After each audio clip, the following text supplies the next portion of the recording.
Okay, our final 2020 inductee is Miss Donna Uzzell. Donna began her law enforcement career in 1981 as a patrol officer with the Tallahassee Police Department, where she achieved the rank of sergeant in 1987. In 1993, she was hired as a program manager at the Florida Department of Law Enforcement. In 1996, she became the Director of Criminal Justice Information Services, where she served for 17 years. During her time in CJIS, Donna was a tireless advocate for children, helping establish the Florida Sexual Offender and Predator and Career Offender registration programs. She was also responsible for establishing the Florida Amber Alert, the Missing Child Alert, and the Silver Alert programs. Donna worked closely with the Missing and Endangered Persons Information Clearinghouse Advisory Board and was a driving force behind the creation of Florida's annual Missing Children's Day. In 2014, she became Special Agent in charge of the Department's statewide investigative services, where she served as Homeland Security Advisor and worked to update the state's domestic security processes and plans. Following the deadly tragedy at Marjory Stoneman Douglas High School in 2018, she worked countless nights and weekends to support the Marjory Stoneman Douglas Commission on its investigation. Donna retired from FDLE in January of 2020 after 39 years of dedicated service to the criminal justice community. I'm also pleased to share that Donna is the first, but we certainly hope not the last, Florida Officers Hall of Fame female member.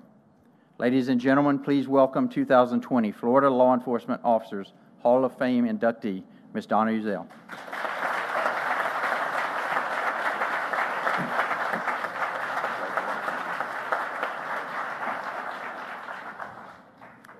Thank you. I appreciate the honor of receiving this award, and I thank Cookie Pritt and Larry Bordeaux for their nomination. I have certainly been blessed with a wonderful and fulfilling career, and first and foremost, like others, I thank God and give Him all the glory for the opportunities that I have had in my life. Whether it was at the Tallahassee Police Department or FDLE, I always felt that my ideas and suggestions were welcomed by leadership. Thank you, Rick. I am also thankful for working as part of a team. I may be okay at being the idea person, but making things happen, that is where the rubber meets the road. And how lucky was I to always work with people who wanted to be at the forefront in Florida and make things happen.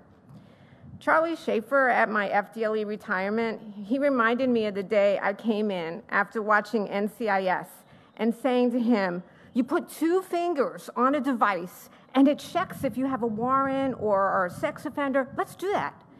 And then, with a lot of hard work, and of course the team behind me, all this including local law enforcement who said, "You know what, I'll be part of testing that," they just made it happen. And even my state trooper husband, and I don't know if this was a blessing or a curse for you, Michael, but he got to test it for FHP. And we became the first state to implement these roadside fingerprint checks. Probably some of my most memorable moments were working on issues concerning our most vulnerable populations, the children, the elderly, and the disabled. And if I did anything that made the world safer for those who are relying on us to protect them, then I did my job well. And for people like the late Don and Claudine Rice, I wish the technologies were in place to have brought their Jimmy back home safe. But I know we are all grateful for their working with law enforcement to make changes in missing children procedures that prevent other families from the trauma of losing their child. The last 2 years of my career, I had the opportunity to work with Sheriff Gualtieri on the important task of changing laws and policies in response to another horror for parents, an active shooter in a school setting. It was an exceptionally hard task to listen to families retell their stories of that dreadful day and night at Marjory Stoneman Douglas High School. And many weekends and nights were spent by our combined team to ensure a comprehensive report was released that didn't just sit on a shelf, but that was implemented in law. And Sheriff, you deserve the credit for leading that charge. Finally, I could never accept an award for service in my law enforcement career without giving the real credit to the man who has stood by me for 39 years, who was the "you go girl" behind every promotion, every opportunity for new assignments or leadership positions at the national level, which meant more time away from home. The man who put up my yard signs when I ran for school board. One of only 2 dads that took their young daughters to dance class and learned the art of ponytails into buns, who never complained, no matter what the task was, to make sure our family stayed first in our lives and our kids didn't miss out of anything because of our jobs. Michael, this award also belongs to you and to my sweet mama in heaven, who ran Command Central at the house with both of our crazy shift work, travel, and late-night meeting schedules. And to my incredible daughters, I am the proud mama of Kim, F-15 single-seater fighter pilot, now C-17 transport pilot in the Air Force, and Christy, firefighter, gym owner, and now successful businesswoman. I thank you for all the sacrifices and for the right back at you notes I found stuffed in my day timer, like, "Don't stress out today, Mom. You've been under a lot of pressure, and no, we love you."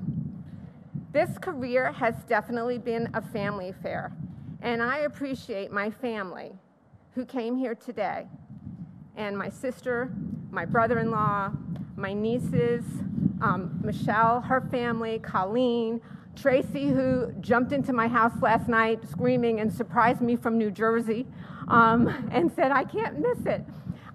Richie, who is a major in the U.S. Air Force, thank you for your service, and Brandy, and Addie, all of you who came here. Cal, thank you so much, Curtis.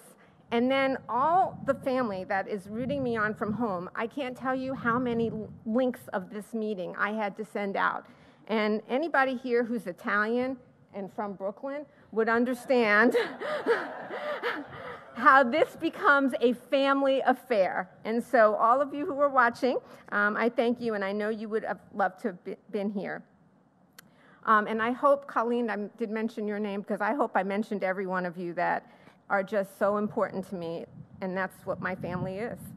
So I want to end by saying that I believe the real heroes of today are those of you who are leading the charge in the world we now live in. You are working through some of the most challenging times our profession has ever seen, and you're taking on additional responsibilities every day you put that uniform and badge on. I pray for you, and I am confident that the future in law enforcement is in great hands. So thank you all, and let me say again how honored I am to be here.